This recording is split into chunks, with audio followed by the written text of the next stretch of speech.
Olá a todos, bem-vindos ao meu canal Coisas de Gisele.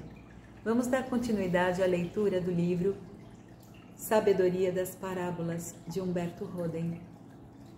Mas antes eu peço seu curtir e que você compartilhe esse vídeo às pessoas que você gosta e que se interessam por assuntos meditativos, reflexivos.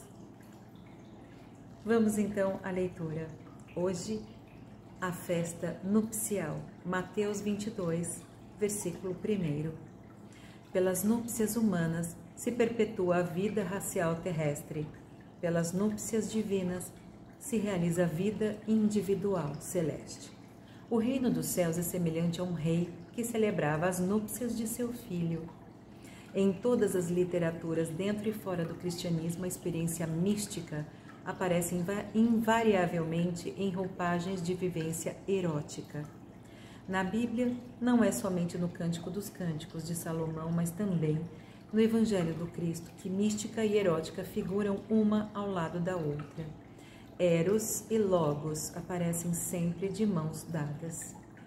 Para, de algum modo, compreender tão paradoxal mistério, é necessário que assumamos a perspectiva seguinte: a vida é a quintessência do universo, a vida é a divindade, Brahman, Tao, Yahvé. A realidade do universo é vida.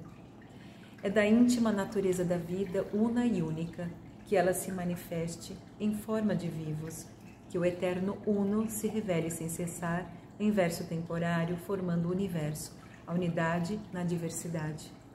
O universo é vida manifestada em vivos, mas os vivos, não podendo perpetuar-se individualmente, têm a irresistível tendência de se perpetuarem racialmente, na imortalidade da espécie. A impossibilidade da imortalidade individual é substituída pela possibilidade da imortalização racial. O instinto sexual, libido, no mundo animal, erótica, no mundo hominal, está a serviço da imortalização da espécie. Daí a sua irresistível veemência. É imperativo categórico da vida que os vivos se perpetuem. No mundo hominal superior, a mística realiza no plano individual o que a erótica procura realizar no plano inferior da raça. A mística realiza a imortalidade simultânea do indivíduo, ao passo que a erótica realiza a imortalidade sucessiva da espécie.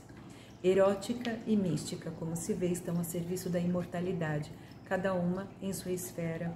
Por isso, a estranha afinidade entre o imperativo sexual, que visa procriar a imortalidade racial, e o imperativo espiritual, que cria a imortalidade individual. O criar supera o procriar. No plano superior, a tendência erótica decresce na razão direta do crescimento da experiência mística. Quando esta atinge o mais alto zênite, aquela baixa o mais profundo nadir. A imortalidade qualitativa extingue o desejo da imortalização quantitativa. Os grandes místicos são geralmente dotados de uma veemente potencialidade erótica. Não no sentido de que antes de se tornarem místicos devam ter sido atualmente eróticos, como vemos na vida de Santo Agostinho e de Mahatma Gandhi, mas no sentido de que uma intensa vitalidade que se revela em potencialidade erótica pode se manifestar em potência mística, como no caso de Francisco de Assis e, sobretudo, de Jesus de Nazaré, nos quais não aparece nenhuma erótica atual, mas a erótica potencial se manifestou diretamente em mística atual. Uma erótica sadia não eclodida pode eclodir numa grande mística. À luz dessas premissas, é possível compreender, de algum modo, o constante paralelo entre erótica e mística, entre as núpcias humanas e as núpcias divinas. Mestres hindus de yoga tântrica vão ao ponto de recomendar a seus discípulos a prática de interromperem o orgasmo sexual da erótica humana no ponto culminante, antes de o consumarem, a fim de entrarem subitamente no entusiasmo espiritual da mística divina. Semelhante prática parece quase um desafio sádico para o homem e a mulher comuns, mas baseia-se na suposição tácita de haver uma afinidade latente entre Eros e Logos. E, na realidade, tanto a erótica como a mística giram em torno do início de uma vida nova, seja no plano horizontal dos egos humanos, interessados em perpetuar a vida racial da humanidade, seja na dimensão vertical do eu divino responsável pela imortalização da vida individual do homem. Aquela se realiza no infraconsciente, está no supraconsciente. No orgasmo erótico, ocorre um mergulho momentâneo de duas vidas individuais, homem e mulher, no oceano cósmico da vida universal, onde se acende uma terceira vida, a do Filho. No entusiasmo místico, há um mergulho relâmpago de uma vida individual humana no mar imenso da vida universal da divindade, e neste momento se acende na criatura humana a vida imortal. Integrada na divindade, o Filho concebido não é uma entidade alheia separada do místico, mas é ele mesmo numa nova dimensão de existência. Pode-se dizer que na experiência mística ocorre uma autoconcepção. O homem imortalizável se torna imortalizado. O ponto culminante na vida humana é essa autoconcepção, que se consumará na autoparturição, em dar à luz a si mesmo. Como diz um autor moderno, quem não nascer de novo pelo Espírito não pode ver o reino de Deus.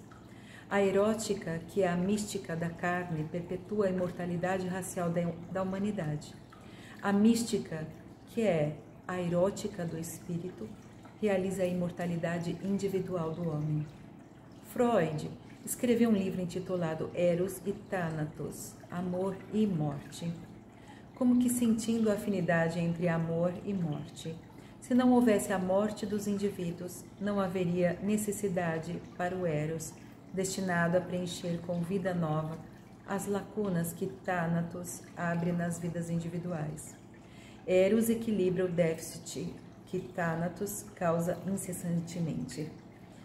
Mas quando o Eros do ego culmina no logos do eu, não há mais lugar para Thanatos, porque logos é athanatos, imortalidade. Quando a mística atinge o seu zênite, a erótica desce a seu nadir. A mística, em sua plenitude, não é uma erótica sublimada, mas sim uma erótica totalmente superada pela mística. Um rei fez as núpcias para o seu filho, a divindade enviando ao mundo o unigênito do Pai, o primogênito de todas as criaturas, realizou as núpcias místicas do Cristo cósmico, do Verbo, do Logos, com a natureza humana de Jesus de Nazaré. E o Jesus humano, integrando-se totalmente no Cristo divino, redimiu a sua humanidade individual, divinizando a natureza humana. Desde então existe uma humanidade Cristo-redimida, não a humanidade coletiva do gênero humano, que continua irredenta, mas sim a humanidade individual em Jesus. Estas núpcias místicas do Cristo cósmico, com a natureza humana de Jesus, esse conúbio metafísico do Verbo com a carne, pela encarnação, foram o prelúdio e o penhor para que a carne se fizesse verbo na ressurreição, e na ascensão o Verbo encarnado e a carne verbificada subiram aos céus. Ora, essa teosis que aconteceu uma vez em Jesus pode acontecer mais vezes. A humanidade, uma vez Cristo remida em Jesus, pode ser Cristo remida em outras criaturas humanas. A cristificação de Jesus é um precedente e uma porta aberta para a cristificação de outras criaturas humanas. Um ser humano disse: está consumado. Está realizada a tarefa da minha cristificação. E outros homens têm a possibilidade de consumar esta mesma tarefa de cristificação pelas núpcias místicas com o Verbo. A parábola do pai que fazia as núpcias de seu filho tem uma perspectiva cósmica de infinita profundidade e amplitude. Até o próximo vídeo.